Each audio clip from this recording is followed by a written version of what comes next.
ಕಿಡ್ನಿಯಲ್ಲಿ ಇರುವಂಥ ರಂಧ್ರಗಳಿಂದ ಅದರ ಮೂಲಕನೇ ನಮ್ಮಲ್ಲಿ ಸೇವಿಸಿರುವಂಥ ಆಹಾರವನ್ನು ಪ್ರತಿ ಇದಕ್ಕೂ ಹೋಗ್ತದೆ, ಎಲ್ಲ ನರನಾಡಿಗಳಿಗೆ ಮುಟ್ತದೆ.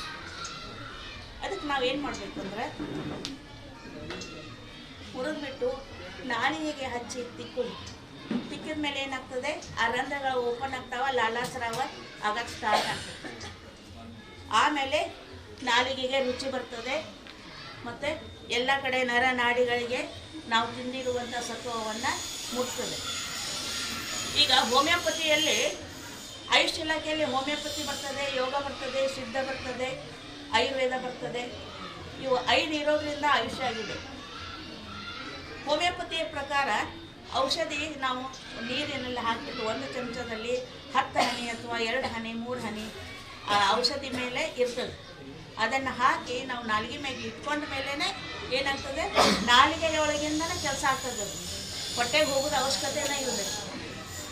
ಈಗ ಇನ್ನೊಂದು ಕೆಲವೊಂದು ಕಡೆ ಎಳ್ಳಿನ ಎಣ್ಣೆ ಕೂಲಿಂಗ್ ಮಾಡ್ತಾರೆ, ಬಾಯಾಗ ಒಂದು ಸ್ವಲ್ಪ ಹಾಕಿಬಿಟ್ಟು ಮುಕ್ಕಿಸ್ತಾರೆ. ಭಾಳ ಹೊತ್ತು ಮುಕ್ಕಿಸೋದ್ರಿಂದ ಅದರಿಂದ ಸಹಿತ ನಾವು ನಮ್ಮ ನರನಾಡಿಗಳು, ನಿಮ್ಮ ಸ್ಕಿನ್ ಚಲೋ ಆಗ್ತದೆ, ಸಣ್ಣ ಹುಡುಗರ ಥರ ಮುಖ ಆಗ್ತದೆ. ಅದಕ್ಕೆ ನಾವು ಏನು ಮಾಡಬೇಕು, ನಾಲಿಗೆ ಕರೆಕ್ಟ್ ಇಟ್ಕೋಬೇಕು, ಹೊಟ್ಟೆ ಕರೆಕ್ಟ್ ಇಟ್ಕೋಬೇಕು. ಹಾಗಲಕಾಯಿ ನೋಡಿ, ಯೂರಿಕ್ ಆಸಿಡ್ ಜಾಸ್ತಿ ಇರ್ತೈತಲ್ರಿ, ಯೂರಿಕ್ ಆಸಿಡ್ ಜಾಸ್ತಿ ಆಗಿಬಿಟ್ಟು ನಮ್ಮ ಕೈಕಾಲು ನುಸ್ತಿರ್ತಾವೆ, ಸಂದು ನುಸ್ತಾವೆ. ಅದನ್ನು ಹೋಗ್ಬೇಕಂದ್ರೆ ನೀವು ಪ್ರತಿ ದಿವಸ ಇದನ್ನು ಸ್ವಲ್ಪ ಬೇಯಿಸ್ಬಿಟ್ಟು ತಿನ್ನಬೇಕು. ಇದು ಶುಗರ್ಗೆ ಬರ್ತದೆ. ಮತ್ತು ಇದನ್ನೇ ಜಾಸ್ತಿ ನೀವು ಕರೆದು ಬಿಟ್ಟು ತಿನ್ನಕತ್ತಂದ್ರೆ ಮೈ ನೋವು ಜಾಸ್ತಿ ಆಗ್ತದೆ. ಇದಕ್ಕೊಂದು ಸ್ವಲ್ಪ ಮಿತಿ ಇರ್ತದೆ, ಅದ್ರ ಪ್ರಕಾರ ನೀವು ಸೇವನೆ ಮಾಡಬೇಕು. ಕರಿಬಾರ್ದು, ಹಾಗೆ ಸ್ವಲ್ಪ ಫ್ರೈ ಮಾಡ್ತೀವಿ. ಗಜ್ರಿ ನೋಡ್ರಿ, ಗಜ್ರಿ ಕಣ್ಣಿಗೆ ಒಳ್ಳೆಯದು. ಇದರಲ್ಲಿ ವಿಟಮಿನ್ ಎ, ಇ ಇರ್ತದೆ. ಇದು ಸಹಿತ ನಾವು ಮುಂಜಾನೆಯಿಂದ ಸಂಜೆ ತನಕ ಹಂಗೆ ತಿಂತೀನಿ ಅನ್ಕೊಂಡು ತಿನ್ನಕತ್ತಂದ್ರೆ ಏನಾಗ್ತದೆ, ಮೈ ಮೇಲೆ ಗಾದ್ರೆ ಹೇಳಕ್ಕೆ ಚಲೋ. ವಿಟಮಿನ್ ಎ ಜಾಸ್ತಿ ಆದ್ರೇನು ಗಾದ್ರೆ ಹೇಳ್ತದೆ. ಅದಕ್ಕೆ ನಾವು ಭಾಳ ಅಂದರೆ ಒಂದು 5 ತಿಂತೀವಿ, ಪ್ರತಿ ದಿವಸ ಒಂದು 5 ತಿಂತೀವಿ. ಇದು ಆ್ಯಂಟಿ ಕ್ಯಾನ್ಸರ್ ಆಗಬಾರ್ದು ಅಂತಂದ್ರೆ ನೀವು ಪ್ರತಿ ದಿವಸ ಬಿಳಿ ಉಳ್ಳಾಗಡ್ಡಿಯನ್ನು ಮುಂಜಾನೆ 1 ಸಂಜೆ 1 ತಿನ್ನಬಹುದು. ಇದರಿಂದ ಶಕ್ತಿನೂ ಬರ್ತದೆ.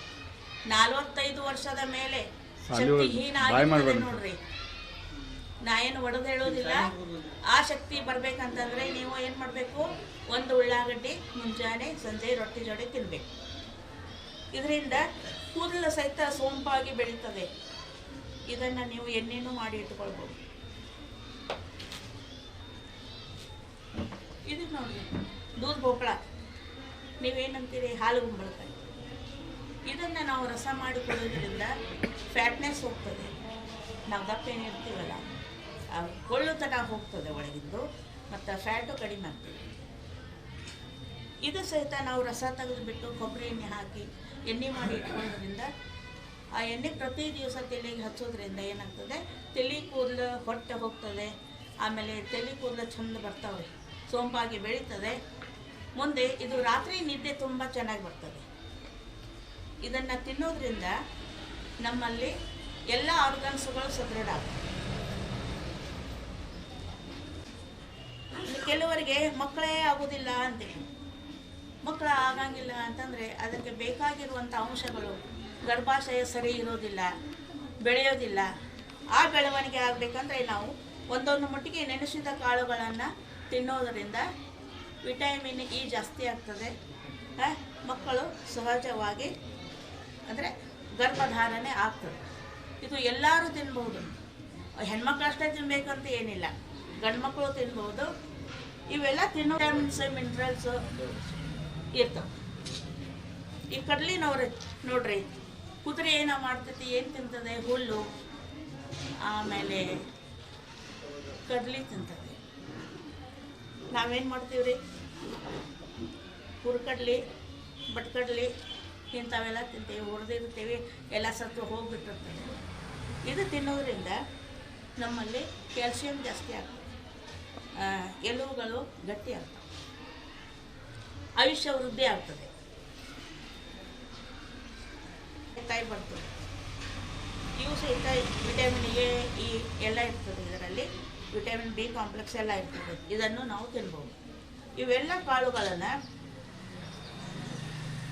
ಬಿ ಪಿ ಆದವರು, ಬಿ ಪಿ ಜಾಸ್ತಿ ಆದವರು ಈ ಹೆಸರು ಕಾಳು ತಿನ್ಬೋದು. ಹೆಸರು ಕಾಳಿನ ಕಟ್ಟು ಕುಡಿಬಹುದು, ಬಿ ಪಿ ಸಮ ಸ್ಥಿತಿಯಲ್ಲಿ ಬರ್ತದೆ. ಇದು ವಟಾಣಿ ಕಾಳು ನೋಡ್ರಿ, ಇದು ಫ್ಯಾಟ್ ಜಾಸ್ತಿ ಆಗ್ತದೆ. ವಾತದೋಷ ಕಡಿಮೆ ಇದ್ದವರಿಗೆ ವಾತದೋಷ ಜಾಸ್ತಿ ಆಗ್ತದೆ, ತ್ರಿದೋಷ ಸಮ ಇರ್ತದೆ. ಇದು ಬ್ಯಾಳಿ, ಚೆನ್ನಂಗಿ ಕಾಳು. ಇದು ಚೆನ್ನಂಗಿ ಬ್ಯಾಳಿ ಜಾಸ್ತಿ ತಿನ್ನೋದ್ರಿಂದ ಲಘು ಆಯ್ತತಿ ಅಂತಾರೆ. ಆದರೆ ಈ ಕಾಂಪ್ಲೆಕ್ಸ್ ಇದೆ. ಆಮೇಲೆ ಇದು ಸ್ಕಿನ್ ಮೇಲೆ ಗ್ಲೋ ತರ್ತದೆ. ಇದನ್ನೇ ನಾವು ಅರೆದು ಬಿಟ್ಟು ಮುಖಕ್ಕೆ ಲೇಪನ ಮಾಡೋದ್ರಿಂದ ಮೊಡವೆಗಳು ಏಳೋದಿಲ್ಲ, ಸ್ಕಿನ್ ಡಿಸೀಸ್ ಆಗೋದಿಲ್ಲ. ಆಮೇಲೆ ಭಂಗ ಆಗಿರ್ತದೆ ಅಲ್ರಿ, ಅದನ್ನು ಸಹಿತ ಹೋಗ್ತದೆ. ಹಚ್ಕೊಂಡು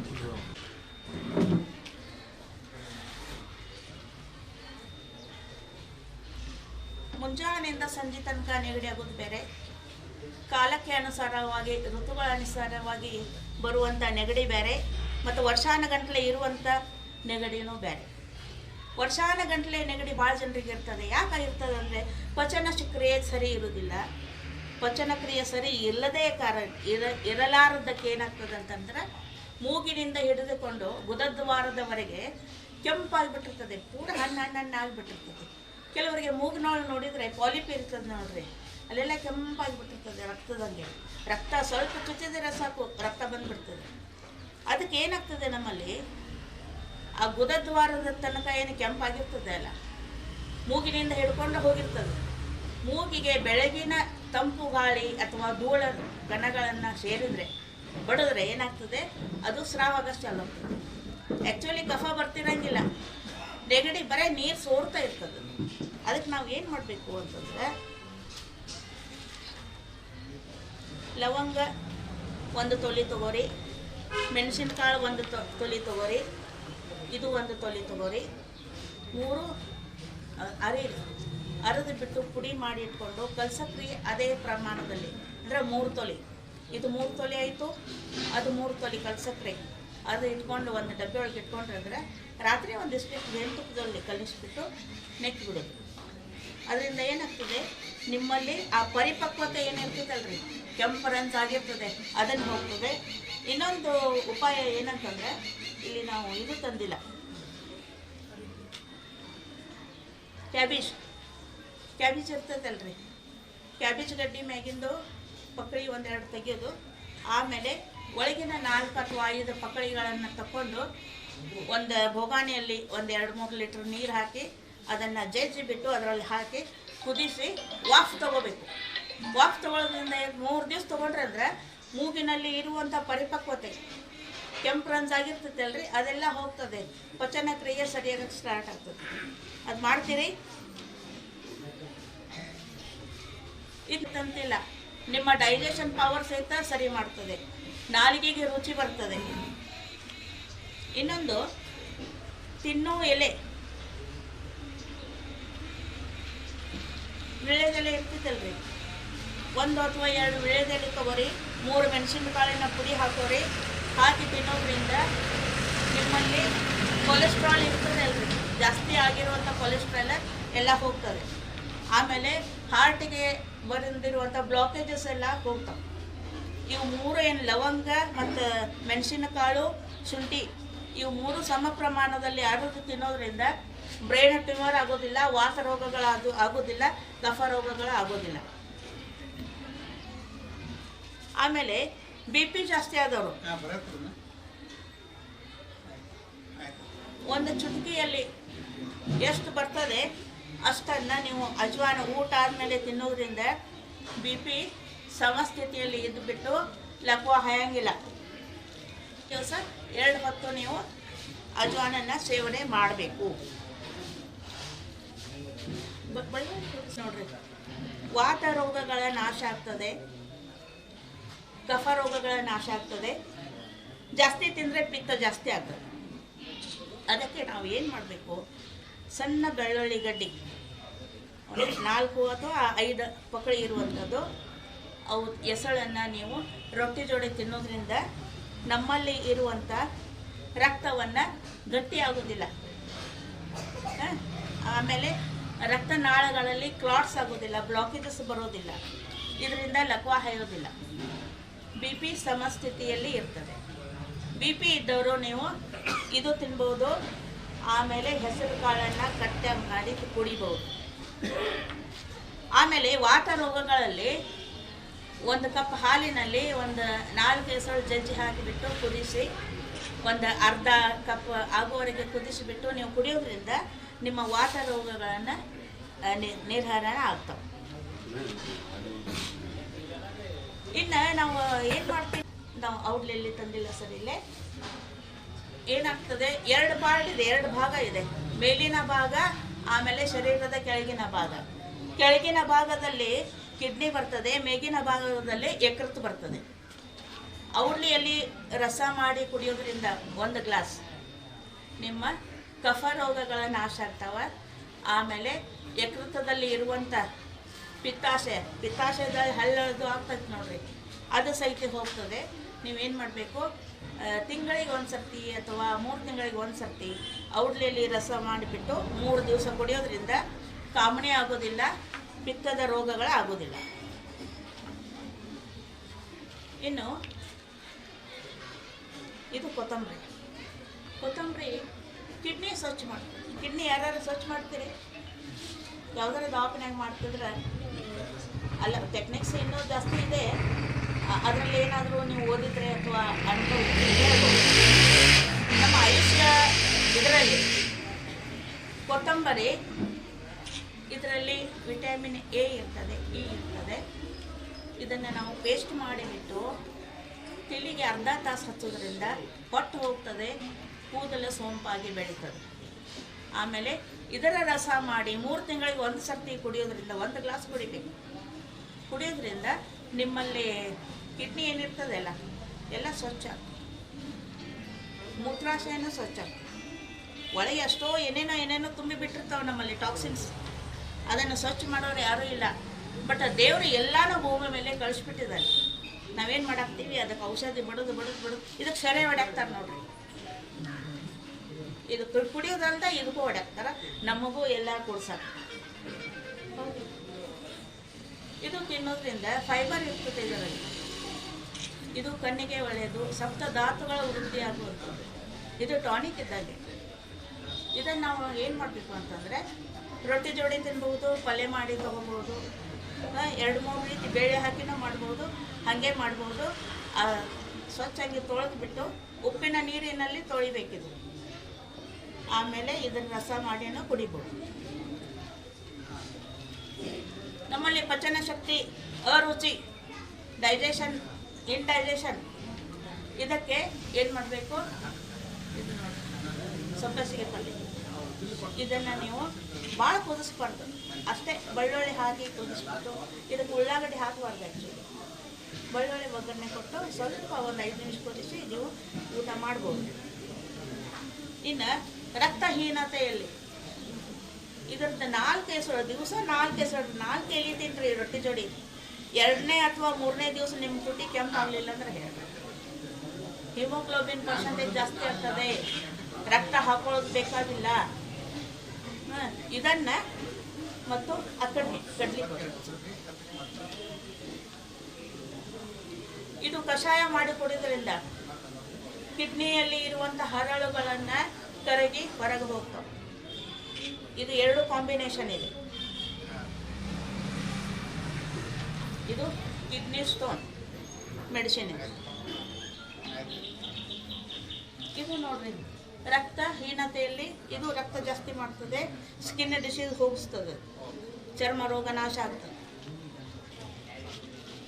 ಇದು ನೋಡ್ರಿ, ರಕ್ತದ ಕಣಗಳನ್ನು ಜಾಸ್ತಿ ಮಾಡ್ತದೆ. ಇನ್ನೊಂದು, ರಕ್ತದ ಕಣಗಳು ಎಲ್ಲಿ ಬೆಳೀತಾವ, ಎಲ್ಲಿ ಉತ್ಪತ್ತಿ ಆಗ್ತಾವ? ನಮ್ಮ ಎಲುವೇನಿರ್ತಾವಲ್ರಿ, ಎಲುವಿನ ನಡುವಿನ ಭಾಗದಲ್ಲಿ ಅಲ್ಲಿ ಕೆಂಪು ರಕ್ತ ಕಣಗಳ ಉತ್ಪತ್ತಿ ಆಗ್ತದೆ. ಅದಕ್ಕೆ ನಾವು ಏನು ಮಾಡಬೇಕು ಅಂತಂದರೆ ಸ್ವಲ್ಪ ಜೀರಿಗೆ ಪ್ರತಿ ದಿವಸ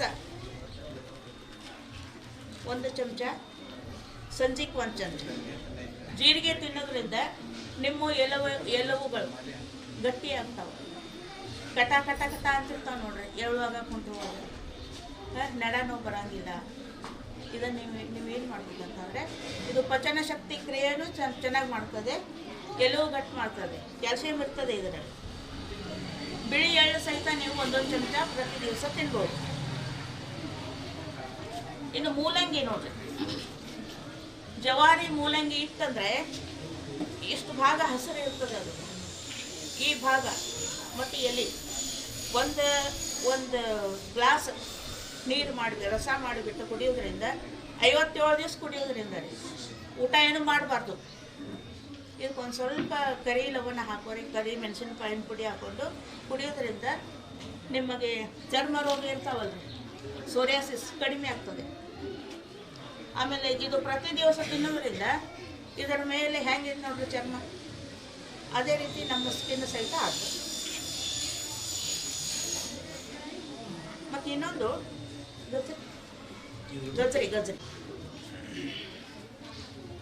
ಗಜ್ಜರಿ ಮತ್ತು ಮೊಸರು ಮಜ್ಜಿಗೆಯೊಳಗೆ ಹಾಕಿ ನೀವು ಮೊಸರುಗಾಯಿ ಮಾಡಿ ತಿಂತೀರಲ್ಲ, ಇದು ಮುಟ್ಟುವಾದಾಗ ತಿನ್ನಬಾರ್ದು. ತಿಂದರೆ ಏನಾಗ್ತದೆ, ಗರ್ಭಾಶಯದಲ್ಲಿ ಇರುವಂಥ ನಮ್ಮ ಶಕ್ತಿಯನ್ನು ಸುಟ್ಟು ಹೋಗ್ತದೆ. ಗಜ್ಜರಿ ಪಚಡಿ ಮಾಡಿ ತಿಂತೀರಲ್ಲ, ಅದನ್ನು ಉಪ್ಪು, ಗಜ್ಜರಿ, ಮೊಸರು ತಿನ್ನೋದ್ರಿಂದ ಏನಾಗ್ತದೆ, ಅದು ಸುಟ್ಟು ಹೋಗ್ತದೆ. ಅಂದರೆ ಮಕ್ಕಳಾಗುವಂಥ ಬೀಜ ಅಂಶ ಏನಿರ್ತದೆ ಅದು ಸುಟ್ಟು ಹೋಗ್ತದೆ. ಪ್ಲೀಸ್ ಆ ಟೈಮ್ನಲ್ಲಿ ತಿನ್ನಬಾರ್ದು.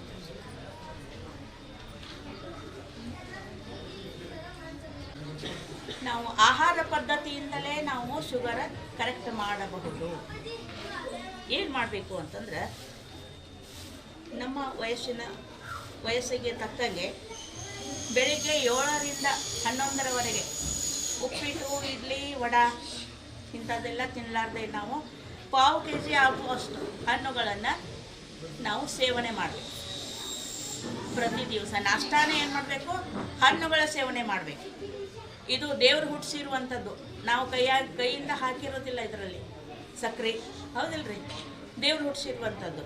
ಇದನ್ನು ನಾವು ತಿನ್ನೋದ್ರಿಂದ ನಮ್ಮ ರಕ್ತದಲ್ಲಿ ಸಕ್ಕರೆ ಅಂಶ ಜಾಸ್ತಿ ಆಗೋದಿಲ್ಲ. ಆಮೇಲೆ 11ರಿಂದ 12ರವರೆಗೆ ಮೂಲಂಗಿ, ಸೌತೆಕಾಯಿ, ಗಜ್ಜರಿ, ಆಮೇಲೆ ಟೊಮೆಟೊ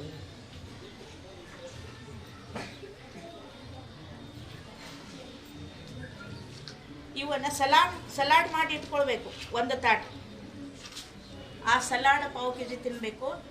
ಇದು ತಿಂದ ಮೇಲೆ ನೀವೇನು ಮಾಡಬೇಕು, ರೊಟ್ಟಿ ತಿಂತೀರೋ, ಚಪಾತಿ ತಿಂತೀರೋ, ಅನ್ನ ತಿಂತೀರೋ, ಅದನ್ನು 2ನೇ ಪ್ಲೇಟ್ಗಳಲ್ಲಿ ಇಟ್ಕೊಂಡು ಫಸ್ಟ್ ಸಲಾಡ್ ಊಟ ಮಾಡಿ, ಆಮೇಲೆ 2ನೇದು ನಿಮ್ಮ ಆಹಾರವನ್ನು ನೀವು ಸೇವನೆ ಮಾಡೋದ್ರಿಂದ ನಿಮ್ಮಲ್ಲಿ ಇದು ರಕ್ತದಲ್ಲಿ ಇರುವಂಥ ಸಕ್ಕರೆ ಗುಣವನ್ನು ಏನಿರ್ತದೆ ಅಲ್ಲ, ಅದು ಎಲ್ಲ ನಾಶ ಆಗ್ತದೆ. ಅದು ರೋಗ ಅಲ್ಲ ಆ್ಯಕ್ಚುಲಿ. ರಕ್ತದಲ್ಲಿ ಸಕ್ಕರೆ ಜಾಸ್ತಿ ಆಗೋದ್ರಿಂದ ನಮ್ಮಲ್ಲಿ ಪ್ರತಿಯೊಂದು ಏನೇನೋ ಆಗ ಚಾಲು ಆಗ್ತಾವೆ. ಕಣ್ಣಿನ ರೋಗ ಬರ್ತದೆ, ನಡ ನೋವು ಬರ್ತದೆ, ಆಮೇಲೆ ಅಲ್ಲೆಲ್ಲೆಲ್ಲಿ ವ್ರಣಗಳಾಗ್ತಾವೆ, ಎಬ್ಸಸ್ ಆಗ್ತದೆ. ಸಕ್ಕರೆ ಜಾಸ್ತಿ ಆಯ್ತಂದ್ರೆ ಕೊಳಕ್ಕೆ ಚಾಲು ಆಗ್ತೈತೆ. ಅದನ್ನು ಹೋಗಬೇಕು ಅಂತಂದರೆ ನೀವೇನು ಮಾಡಬೇಕು, ಸಲಾಡ್ ತಿನ್ನಬೇಕು, ಆಮೇಲೆ ಊಟ ಮಾಡಬೇಕು. ಇನ್ನೊಂದು ಡಯಾಲಿಸಿಸ್ ಮಾಡ್ಕೊತಿರ್ತಾರೆ ನೋಡ್ರಿ, ಅದಕ್ಕೇನು ಮಾಡಬೇಕಂದ್ರೆ ಈ ಪಲ್ಯ ಇಲ್ಲಿ ಎಷ್ಟು ಪಲ್ಯ ಅದಾವೆ ನೋಡ್ರಿ, ಆ ಎಲ್ಲ ಪಲ್ಯಗಳನ್ನು ನೀವೇನು ಮಾಡಬೇಕು, 4-5 ಹೆಸರು ತೊಗೊಂಡು ಸ್ವಲ್ಪ ಬೇರು ಸಹಿತ ತೊಗೊಂಡ್ರೆ ಒಳ್ಳೆಯದೇ. ಆಮೇಲೆ ಮೂಲಂಗಿ ತೊಗೋರಿ, ಕೊತ್ತಂಬರಿ ತೊಗೋರಿ, ಪುದೀನ ತೊಗೋರಿ, ಇದು ಹಾಲುಗುಂಬಳಕಾಯಿ ತೊಗೋರಿ, ಆಮೇಲೆ ಇದು ಹಾಗಲಕಾಯಿ ತೊಗೊಳ್ರಿ, ದೊಡ್ಡ ಮೆಣಸಿನ್ಕಾಯಿ ತೊಗೊಳ್ರಿ, ಮೆಣಸಿನ್ಕಾಯಿ ಹಾಕೋರಿ. ಇವೆಲ್ಲವನ್ನು ಸ್ವಚ್ಛ ಉಪ್ಪಿನ ನೀರಿನಲ್ಲಿ 3 ಸರ್ತಿ ತೊಳೆದ್ಬಿಟ್ಟು 1 ಗ್ಲಾಸ್ ನೀರು ಮಾಡಬೇಕು. ಅದಕ್ಕೆ ರಸ ತೆಗಿಬೇಕು. ಅದು ಸ್ವಲ್ಪ ಉಪ್ಪು ಹಾಕಿರಿ. ಆಮೇಲೆ ಮೆಣಸಿನಕಾಯಿನ ಪುಡಿ ಸ್ವಲ್ಪ ಹಾಕಿಬಿಟ್ಟು ನೀವು ಕುಡಿಯೋದ್ರಿಂದ 8 ದಿವಸದಲ್ಲಿ ನಿಮ್ಮ ಸಕ್ಕರೆ ರೋಗ ನಾಶ ಆಗ್ತದೆ. ಇದು ಪ್ರತಿ ದಿವಸ ಮಾಡೋಕ್ಕೆ ಸ್ಟಾರ್ಟ್ ಆದರೆ ಆಮೇಲೆ ನಮ್ಮಲ್ಲಿ ಇರುವಂಥ ಬ್ಲಾಕೇಜಸ್ ಒಳಗೆ ನರನಾಡಿಗಳು ದಪ್ಪಾಗಿರ್ತಾವೆ, ಒಳಗೆ ಬ್ಲಾಕ್ ಆಗಿರ್ತಾವೆ, ಒಂದು ಕಡೆ ಸಣ್ಣ ಒಂದು ಕಡೆ ದಪ್ಪ ಆಗಿಬಿಟ್ಟಿರ್ತಾವೆ. ಅದೆಲ್ಲ ಹೋಗ್ತದೆ. ಮೊದಲಿನಂಗೆ ನಾವು ಮೊದಲೇ 10-12 ವರ್ಷದ ತನಕ 15 ವರ್ಷದ ತನಕ ಇದ್ದೀವಲ್ಲ, ಅದೇ ರೀತಿ ನಮ್ಮ ಶರೀರದಲ್ಲಿ ಧಾತುಗಳು ಆಗ್ತವೆ, ಎಲ್ಲ ಆರ್ಗನ್ಸ್ ಗಟ್ಟಿ ಆಗ್ತಾವೆ. ಥೈರಾಯ್ಡ್ ಬರೋಂಗಿಲ್ಲ, BP ಬರೋಂಗಿಲ್ಲ, ಶುಗರ್ ಬರೋಂಗಿಲ್ಲ. ಎಲ್ಲನೂ ರಸ ಮಾಡಿ ಕುಡಿಬೇಕು. ಕುಡಿಯೋದ್ರಿಂದ ನಿಮ್ಮ ಆರೋಗ್ಯವನ್ನು ನಿಮ್ಮಲ್ಲಿ ನೀವೇ ಕಾಪಾಡಿಕೊಳ್ಳಬಹುದು.